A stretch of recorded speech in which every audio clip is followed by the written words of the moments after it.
नहीं है। तो जो संदेश आज परमात्मा संगत में जो दिलवाना चाहते थे, उसके लिए परमात्मा ने छोटी सी ये एक भूमिका बनवाई थी, ताकि हम आगे संदेश को आसानी से समझ सकें कि आज का हमारा सब्जेक्ट क्या है। तो परमेश्वर की जो वाणी है कि साईं इतना दीजिए जिसमें कुटुंब समावे, हम भी भूखे ना रहें और अतिथि ना भूख हो जाए। रिक्वायरमेंट ऑफ द फैमिली, परिवार की आवश्यकता, उससे ज्यादा मांगना एक भगत के लिए संत रामपाल जी महाराज जी का भगत होकर सबसे बड़ी मूर्खता होगी उसके आध्यात्मिक जीवन की। इससे अधिक यदि वो परमेश्वर से मांगता है या वो खुद अपनी तरफ से इससे ज्यादा कमाने की कोशिश करता है, तो ये उसके जीवन की सबसे बड़ी भूल होगी। बहुत सारी वाणियां हैं परमेश्वर की। एक वाणी में परमपिता परमेश्वर ने समझाया है हमें बड़े प्रेम से। माया का अंग है, दास को थोड़ी सी टूटी फूटी याद है, जितनी याद है उतनी दास आपको बताने की पूरी कोशिश करेगा।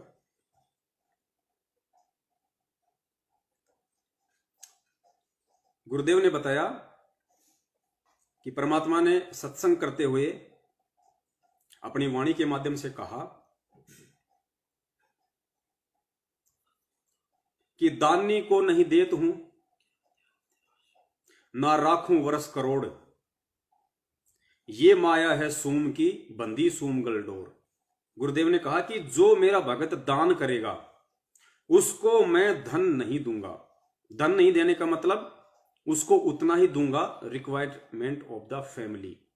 क्योंकि हम वाणी भूल सकते हैं, परमात्मा अपनी वाणी नहीं भूल सकता। तो परमेश्वर ने कहा कि दानी को नहीं देत हूं, जो दान करेगा उसको मैं धन नहीं दूंगा।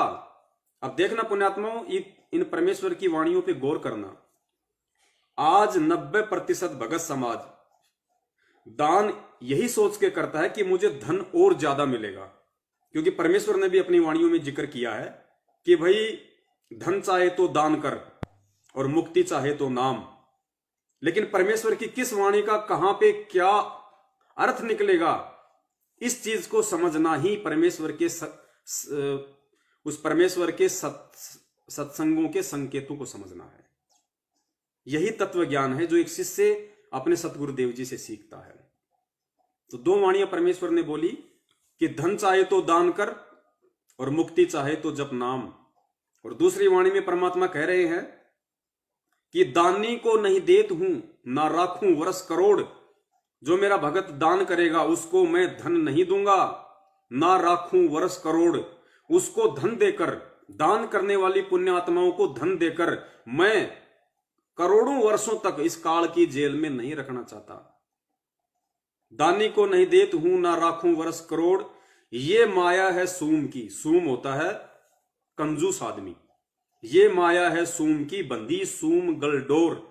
इस माया को तो मैं कंजूस व्यक्ति के ही पैरों की बेड़ियां बना के उसको पहना के रखूंगा। भगत के लायक माया नहीं होती है, भगत के लिए माया नहीं होती है। तो फिर किसी भगत ने सवाल किया कि हे परमपिता परमेश्वर, भगत तो दान ही ये सोच के करता है कि दान करेंगे तो धन मिलेगा, धन मिलेगा तो फिर मकान खरीदेंगे, प्लाट खरीदेंगे, 100 प्रकार के काम जोड़ेंगे। लोग तो दान ही धन की प्राप्ति के लिए करते हैं, और आप कह रहे हो कि दानी को नहीं देत हूं, ना राखूं वर्ष करोड़। तो परमेश्वर फिर जो दान करने वाला जो आपका भगत है उसको फिर आप क्या दोगे अगर धन नहीं दोगे तो परमेश्वर ने बड़े प्यार से कहा कि दानी को तो देत हूं ज्ञान ध्यान विश्वास। देखना पुण्यात्माओं, पूज्य गुरुदेव जी ने बताया कि ज्ञानी को तो देत हूं, दानी को तो देत हूं ज्ञान ध्यान विश्वास, भक्ति गरीबी और बंदगी, ज्यों निपजे निज दास। जो मेरा भगत दान करेगा, कौन सा भगत? ज्ञान को समझ के जो दान करेगा, ज्ञान को समझ के जो दान करेगा, उस मेरी प्यारी आत्माओं को मैं क्या दूंगा? दानी को तो देत हूं ज्ञान ध्यान विश्वास। ज्ञान क्या? इस परमेश्वर के पूर्ण मोक्ष मार्ग की जानकारी, यथार्थ जानकारी, तत्व भेद। दानी को तो देत हूं ज्ञान, ध्यान। ध्यान क्या? उसको ऐसा ज्ञान दे दूंगा, उसके बाद उसका ध्यान मेरी भक्ति से और मेरे चरणों से, पूज्य गुरुदेव जी कहते हैं कि हटेगा ही नहीं। ज्ञान, ध्यान और विश्वास, उसको इतना विश्वास से भर दूंगा, इतना विश्वास से भर दूंगा, उस जन्म में उस पुण्य आत्माओं को कोई डगमग नहीं कर पाएगा। इतना विश्वासी मैं उस आत्मा को बना दूंगा। दानी को तो देत हूं ज्ञान, ध्यान, विश्वास, और क्या देंगे? भक्ति, गरीबी, बंदगी, ज्यों निपजय निज दास। उस मेरी प्यारी पुण्य आत्माओं को मैं ज्ञान, ध्यान, विश्वास, भक्ति, गरीबी, बंदगी, शील, संतोष, विवेक, दया, अक्षमा, परोपकार, निश्चलता, निष्कपटता, ये सारे गुण जो 16 श्रृंगार हैं एक आत्मा के, ये सारी चीजें मैं उस दान करने वाली आत्मा को दूंगा। जो निपजय निज दास, ताकि जो मेरा दास है वो निपजेगा, उपजेगा, वो बढ़ेगा, वो वृद्धि करेगा भक्ति मार्ग में सतलोक जाने के लिए। तो पुण्यात्माओं, आज वो समय आ गया है, क्योंकि विनाश का समय बहुत निकट है। आप जी देख भी रहे हैं जिस प्रकार से इजराइल और फिलिस्तीन के बीच में जो जंग छिड़ी हुई है। हालांकि भविष्यवाणी के अनुसार अभी 2-3 साल उनमें मैत्री हो जाएगी, समझौता हो जाएगा। भविष्यवाणियों के अकॉर्डिंग 3 साल उनमें समझौता हो जाएगा। उसके बाद फिर भविष्यवाणी के अनुसार उसके बाद फिर वर्ल्ड वार होना है। लेकिन वो समय आ गया पुण्यात्माओं, शुरुआत हो चुकी है। आज आप देख रहे हैं कोरोना ने पिछले 1 साल से कितना कहर मचा रखा है। आपके खुद के भगत भाई बहन आए दिन काल की भेंट चढ़ रहे हैं, दर्दनाक अकाल मौत मर रहे हैं। क्योंकि कोरोना से जो व्यक्ति मरता है तो उस व्यक्ति की क्या हालत होती है, हम सभी लोग वीडियो देखते हैं यूट्यूब पे। ऑक्सीजन लेवल उसका कितना गिर जाता है, श्वास लेने में कितनी दिक्कत होती है, ऑक्सीजन चढ़ाई जाती है, लंबे लंबे सांस लेता है तो कितनी पीड़ा होती है। तो आपके खुद के भगत भाई बहन जो सारनाम तक लिए हुए हैं, आज वो भी कोरोना की भेंट चढ़ रहे हैं। सतनामी और प्रथम नाम वाले की तो बात ही छोड़ दीजिए, और भी अन्य घटनाओं से भगत समाज में रोजाना मौतें हो रही हैं। तो क्यों हो रही है? रीजन उसका यही है, परमेश्वर के ज्ञान को ना समझ पाने के चलते जो कर्म उनको करने चाहिए थे, उन कर्मों से वो भगत भाई बहन दूर हो गए और उन कुकर्मों में लिप्त हो गए जो कुकर्म पूज्य गुरुदेव जी ने करने से मना किया था। कुपात्रों को दान देना, कुपात्रों के हाथ में ज्योति पाठ का पैसा थमा देना,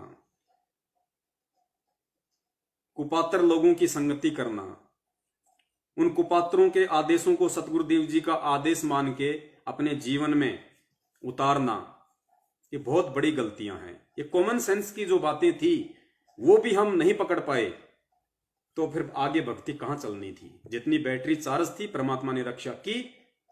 और उसके बाद में फिर परमेश्वर की वाणी है कि राम किसी को मारे नहीं, मारे तो हत्यारा राम, अपने आप ही मर जाएंगे कर कर खोटे काम। तो खोटे काम करने संगत ने शुरू कर दिए। सतलोक आश्रम मैनेजमेंट हरियाणा की संगति करके उसने सारे खोटे काम करवा दिए, राजनीति करवा दी, आरक्षणबाजियां करवा दी, गुंडों की सीबीआई जांच में शामिल करवा दिया, लोगों की सीबीआई जांच के लिए संगत से 5-5 लाख रुपए का उनको दान दिलवा दिया। कभी किसी धरने पे, कभी किसी धरने पे, कभी रक्तदान, कभी देहदान, कभी कौन से कुक्रम आपकी आंखों के सामने है। 7 साल से यही राग हम लोग अलाप रहे हैं, क्योंकि वो पुण्य आत्मा परमेश्वर के सत्संगों को आधार ना बना के उनकी वाणियों पे नहीं चली। लेकिन पुण्यात्माओं, अब वो समय आ गया है और ये संदेशा विशेषकर सत्सेवक भाई बहनों के लिए है कि अगर हम थोड़ी बहुत भी भूल में हैं तो हमने वो गलती बिल्कुल भी नहीं करनी है जो गलती हमारे भगत भाई बहन जो काल प्रेरित सतलोक आश्रम मैनेजमेंट हरियाणा के पीछे लग के कर चुके हैं और जो कर रहे हैं और जो उनके परिणाम भोग रहे हैं। तो हमने दो तरफा हमने सावधान होकर चलना है। एक तो जो पूर्व में वो लोग गलतियां कर चुके हैं वो गलतियां हमने भूल कर भी नहीं करनी है और आगे हमने बहुत सोच समझ के चलना है। खुद परमात्मा ने गीता जी का संविधान बताया कि अर्जुन, द्रव्य में यज्ञ की अपेक्षा ज्ञान यज्ञ सर्वश्रेष्ठ है। द्रव्य में यज्ञ की अपेक्षा ज्ञान यज्ञ सर्वश्रेष्ठ है, क्योंकि गीता जी कहां से लिया गया? वेदों से। वेद किसने दिए? पूर्ण परमेश्वर कबीर साहब जी ने। तो गुरुदेव ने अपना ही संविधान गीता के माध्यम से हमें बताया कि अर्जुन, द्रव्य में यज्ञ की अपेक्षा ज्ञान यज्ञ सर्वश्रेष्ठ है। ज्ञान यज्ञ में सारे ही यज्ञ आ जाते हैं। द्रव्य यज्ञ मतलब पैसा दान करना, भोजन भंडारा दान करना, कोई कंबल वगैरह दान करना, रक्त दान करना, देह दान करना, इसको कहते हैं द्रव्य में यज्ञ। तो गुरुजी क्या कह रहे हैं कि अर्जुन, द्रव्य में यज्ञ की अपेक्षा ज्ञान यज्ञ सर्वश्रेष्ठ है। लेकिन आज संगत ने बिल्कुल उल्टा कर दिया। 2014 के बाद संगत ने ज्ञान यज्ञ की अपेक्षा द्रव्य में यज्ञ को सर्वश्रेष्ठ मान लिया और करवा करवा के कुपात्रों को ज्योति पाठ ज्योति पाठ ज्योति पाठ, और आज अपने इतने कर्म बिगाड़ लिए कि चाहकर भी परमात्मा उनकी रक्षा नहीं कर सकता, क्योंकि ये परमात्मा का विधान है और अपना विधान परमात्मा तोड़ता नहीं। ये गीता जी का अटल विधान है कि जीव जैसे कर्म करेगा वैसा फल उसको भोगना पड़ेगा। ये तो जगत और भगत दोनों के लिए है। और सतगुरु की शरण में आने के बाद, तत्व ज्ञान से परिचित होने के बाद, पूर्ण संत से कर्म कुकर्मों की संक्षिप्त में जानकारी लेने के बाद, विस्तार से जानकारी लेने के बाद, यदि हम उल्टे कुकर्म करेंगे तो उसका क्या परिणाम होगा सर्वविदित है, आप सबके सामने है। आए दिन हमारे को मजबूरन वो पोस्टर बनाने पड़ते हैं ताकि अन्य जो आत्माएं हैं कम से कम उन गलतियों से सबक लें और भविष्य में परमपिता परमेश्वर सतगुरु रामपाल जी महाराज जी से उन कुपात्रों को दिए गए दान धर्म ज्योति पाठ के जो पैसे थे उनकी उनसे समायाचना करे कि परमेश्वर गलती हो गई, आगे से परमात्मा ऐसी गलती नहीं होगी, हमें क्षमा करो। तो हो सकता है परमेश्वर उस आत्मा को क्षमा कर दें, वरना बड़ा मुश्किल है भाई, बहुत मुश्किल है।